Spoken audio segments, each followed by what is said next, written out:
everyone, welcome back to my YouTube channel, and today I'm going to be talking about my birth story, which is 4 months overdue, but I put it out on my socials if you would like to hear it, and you guys said yes, so here we go.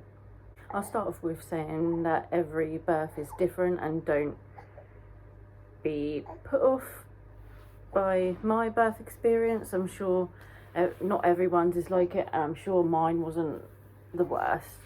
So, shall we put you down? We'll go see Daddy at work in a minute. You okay? Yeah? Oh, I'm back. Am I in the same place?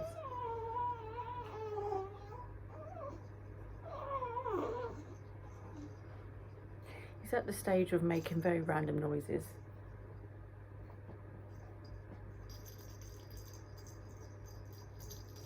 He is meant to be sleeping, but I put him down for 5 minutes and he literally wakes up the second I put him down. Don't you? Shall we try and film this before we go and meet with Daddy for lunch? Yeah? Okay.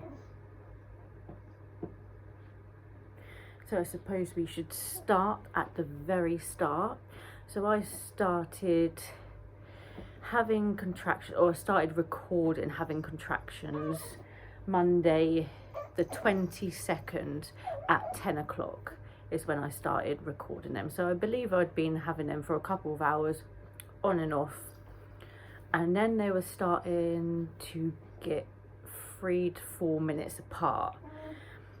So I thought, oh, this is a bit serious now. This is the real thing, I believe.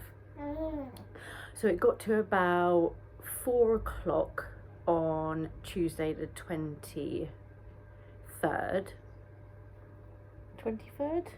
Yes, I think it was the 23rd. Yeah, Tuesday the 23rd of July. It was 4 o'clock in the morning. My partner was due to get up at 5 to go to work. So I woke him up and I said, I don't think you should go to work today. I think I'm having real contractions. I said, I think we need to go to the hospital. I believed that I was probably around 6 centimetres at this point. The pain was unbearable. It wouldn't let up. In between contractions, it would not stop.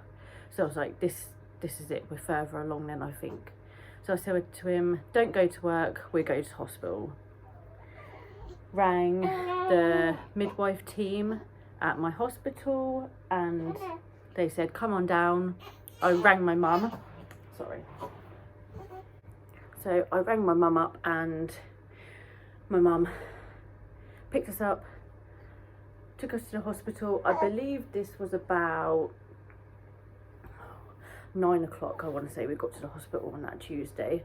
They examined me straight away and the midwife said, you are 1 centimetre. Now at that point I was annoyed at myself that I needed to go to the hospital that desperately at 1 centimetre, because I'd seen people who had been like 1 centimetre for weeks, and I was like, how am I not coping with the pain at 1 centimetre? And I thought, oh my god, if this is 1 centimetre, how am I going to get to 10?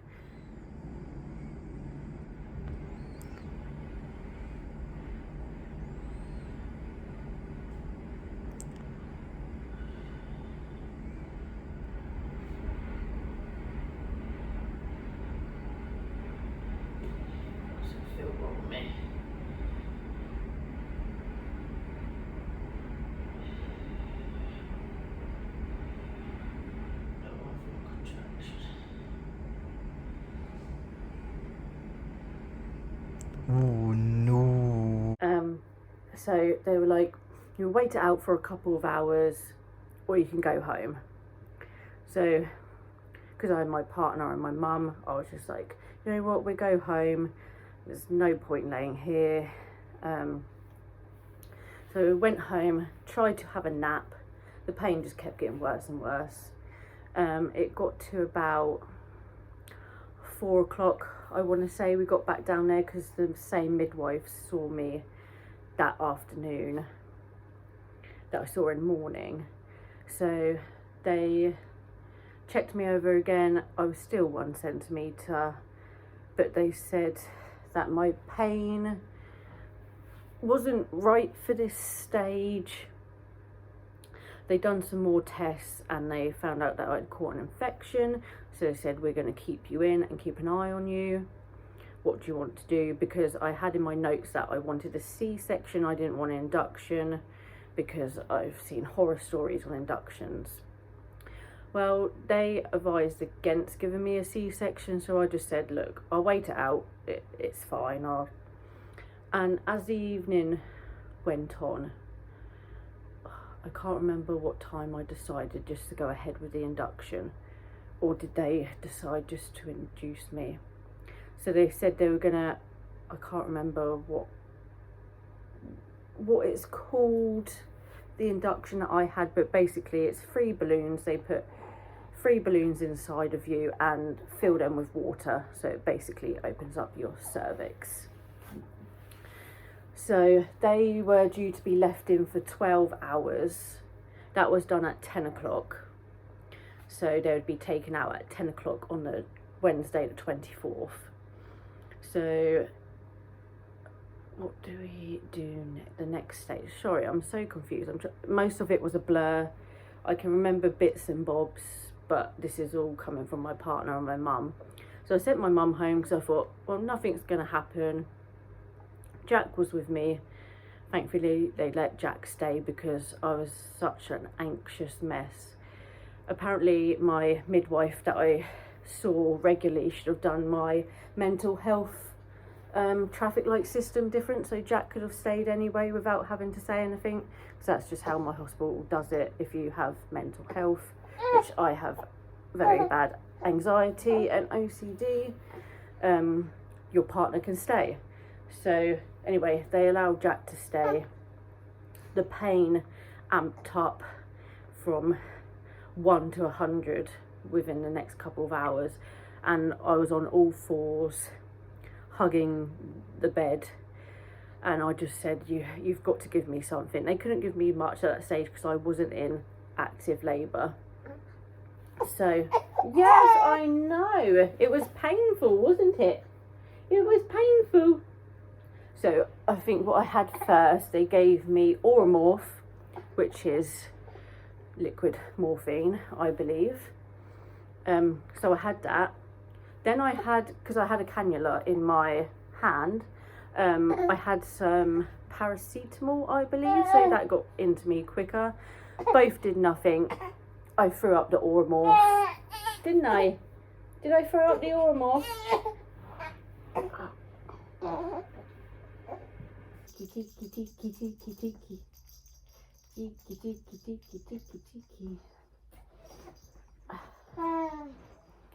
So where did I get to? I threw up the Oromorph. That was about 11 p.m. And then, oh no, I threw up the Oromorph about 11 p.m.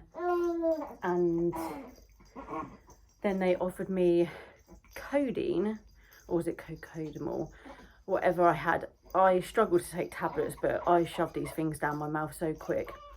And I don't know if it was the Oromorph that had already stayed in me. I had it about half an hour in me, so I don't know if that would have a lasting effect. But so I don't know if it was actually the Oromorph or the codeine that worked, but they wheeled us round to another room, a private room, thankfully, and I managed to get a few hours sleep.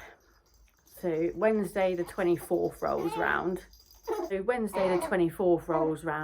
And it's about 6:30 in the morning. One of the midwives come in and said, what would you like for breakfast?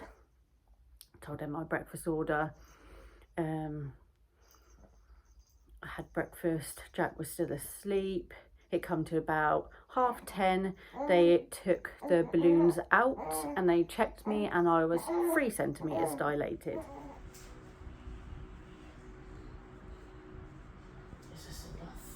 So by that point they wheeled me back round to labour and delivery, which then my mum could come back in because she couldn't come onto the ward that Jack and I were on. So she then came in, and she was waiting outside the hospital since 9. She come in about, she could come on at any point on labour and delivery. So she came in, going through the whole pain, screaming, howling. I did manage to actually get in the shower. So Jack helped me in the shower because I still had the cannula in. I can't really remember much from then until about 3. They said, do you want the epidural? I wasn't against it. I wanted to try without it, but I was like, do you know what? At this point, why should I be in pain if I don't have to be? So I said, yes, please. They were like, great. Easier person, the anaesthetic person, come round and gave me the epidural. Now this is where it takes a turn for the worse. I was 6 centimeters at this point. Half an hour later, after I had the epidural, I blacked out, lost consciousness. I don't know, my heart rate dropped, therefore baby's heart rate dropped very low, didn't it? So the emergency button was pressed, and there was probably about 20 to 30 people come running into the room, and they went through a load of stuff apparently and said, we're going to take you down for a Cat 1 emergency C-section, which basically means they have to put me to sleep to get the baby out immediately, and my partner couldn't be in the room. So obviously stress levels have hit the roof. My mum's in a panic state, I think, crying, and so Jack goes out and rings his parents. They come down for a little bit. I'm assuming by this point they're running me down to theatre, that they're telling Jack and my mum what's going on. I had semi come round at this point. They lost us for about 8 minutes. I came round and they made me shift over onto the theatre bed, and sorry, someone's just walked past my house and looked right in the window. I had to manoeuvre myself onto this theatre bed. So they kind of was faffing about, and they said, we're just going to see if you come round a bit more, see if baby's heart rate comes up a bit more. And then if it does, if things go okay, we'll you back down to have him naturally.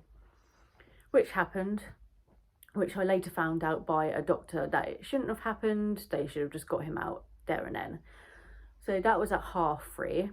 I get wheeled back down to my room at 4ish. And then I had to get in all these positions because baby's heart rate was still dropping occasionally. So they would have me on my side, on my other side. I was basically like a rotisserie chicken at this point.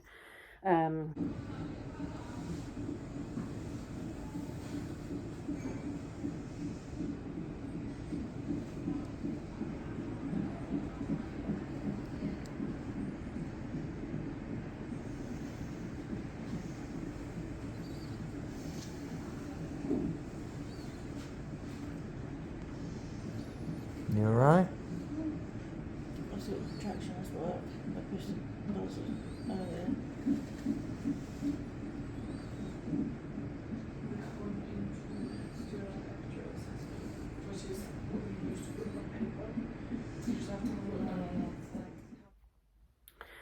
So yeah, I was very confused at this state. Everyone that was coming in and out of the room, I knew they were there.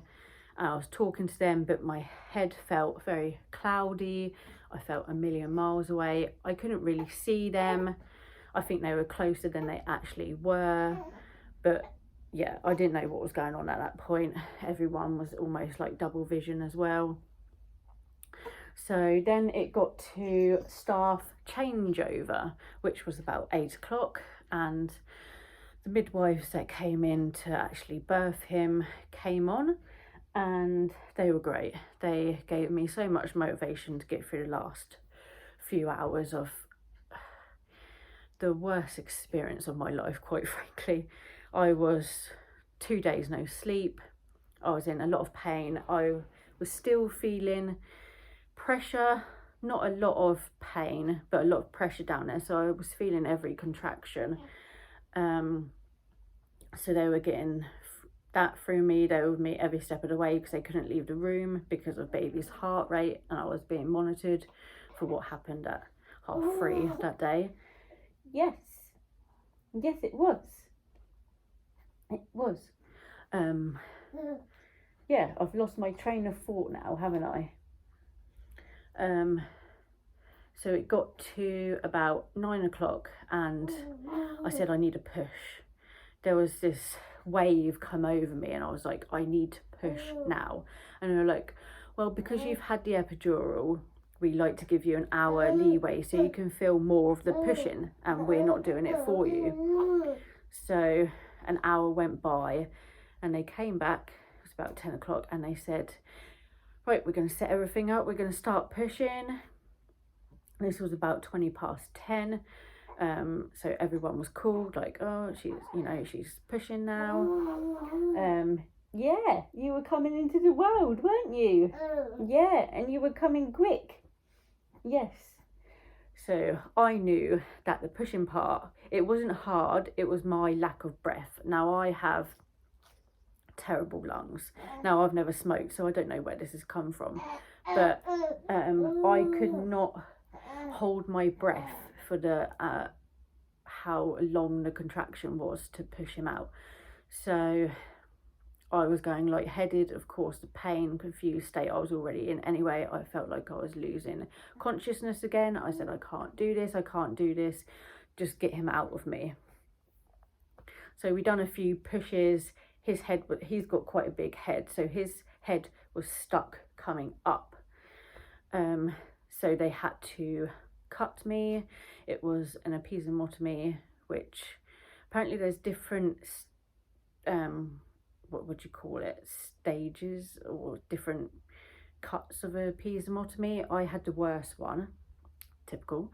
So I believe they cut sideways, I think it was it sideways? Yes, I was cut sideways or diagonally, and then your head came out, didn't it? His head come out, his shoulders come out, then obviously you have to stop. Now that was probably the worst point because you have the urge to push, but you can't push because they got to turn him.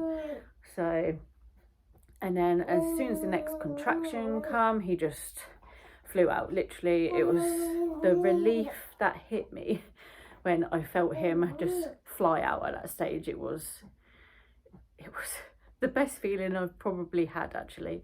So he come out. You were all good, weren't you? They plonked him on my chest.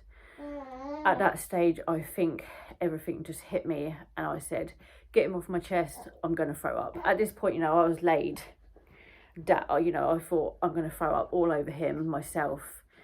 So I was like, get him off me. Jack took him, cut his cord. Then I believe Jack gave him to my mum, because Jack obviously wanted to be with me because I was in such a mess. Thankfully I didn't throw up, but I was just like, just sit me up, get me up. Then the midwife said, we're going to give you the injection to get the placenta out. I said, do what you need to do. That stage I was I felt like I was floating. They got the placenta out, didn't they? Yeah. He was all good, the placenta was good. It was just me, really. That was, they said I was okay. I was obviously okay. It was probably just a whole experience of not sleeping, what my body's just gone through. So yeah, that was that. And then it came round to them stitching me up. So I had a trainee midwife, which she was absolutely amazing, but she sewed me up too tight, which then the other midwife with her had to unstitch me to then restitch me. She done it too loose, so then they had to get someone else in, which was the third person, that was higher up. I can't remember where she was. I don't know if she was the nurse leader on shift. Anyway, she came in, and because they kept hitting a nerve or a vessel or something, I just kept splatting blood all in their face. TMI, I know. So I think she was the one that could kind of do it, I suppose, deal with that kind of thing. Anyway, she came in, she tried for about an hour or two. She couldn't get it done, so then they had to go above her. So basically at this point I had the top person on shift come in, who normally doesn't do that. I believe she's just admin. So she came in, and I was like, right, okay, if I don't get this done, you've got to go down to theatre and we've got to put you to sleep to sew you up, because the pain you're probably experiencing is not good. But at this stage I thought I was probably, you know, getting through it. I thought maybe the epidural was helping out still. But I think, to be honest, I was such in a delirious state. I was just like, get it done. Just whatever you need to do, get done. So by this stage, my mum has gone home because the first person had already stitched me up and was like, the job is done. So she went, all was good. Anyway, the fourth person at this point come in. Bearing in mind this was about 4 hours after I'd given birth. I still hadn't held my baby because I couldn't. So Jack's doing, you know, his first bottle, his first nappy. I just kind of lay there like a lemon, legs up, wide open for everyone coming in and out of the room to see. So this nurse finally finishes, stitches me up about 5 o'clock. So this is 6 hours after I've had him. And yeah, we were left to our own devices. They brought some breakfast round for me. At this stage, I kind of was like, what on earth is going on? What, you know, Jack could stay, but I said to Jack, go home, you get a few hours sleep, because we'd both been running on nothing. So Jack went home for a couple of hours, and they wheeled me into another room back on the ward, and I couldn't do it. I had to get in multiple different midwives to feed my baby, change him, change his clothes. I couldn't get out of bed. Bear in mind I've got a catheter in because I'd obviously had an epidural. I couldn't walk. I couldn't, quite frankly, even use my top half of the body. So I was just laid in bed with my baby screaming. And I had said to Jack, go home, and I'm left. I know the midwives are there to do that, but I felt so useless and down, and I basically just wanted Jack. So I held off for a few hours. I rang Jack at 9, didn't I? Daddy had to come back. Yeah. So again, Jack didn't get much sleep. So he came back. Within the space of Jack going home and coming back, they come round to do George's newborn checks.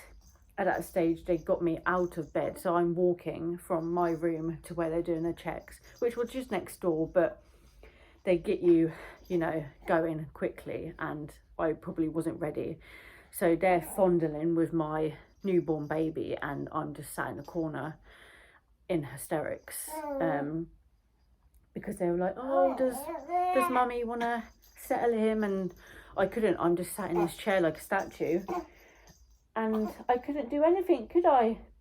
So again, they had to change him and give him a bottle, and mummy couldn't do anything with you for about a week, could she? No. Hello, it's me in a change of clothes, and it's about me 2 weeks later. I've just gone to edit my labour and delivery story and realised I cut it off quite sharp and didn't end it. So here's me ending it. I left out quite a bit actually when I was watching it back, and realised I didn't mention half of the stuff, but I've been rambling for too long, so I thought, do you know what, I'll just leave it at that. And that was a little insight into my labour and delivery. I hope you enjoyed, and I believe when I post this video it's nearly a few days until Vlogmas, so let me know what you would like to see below, and I'll see you soon.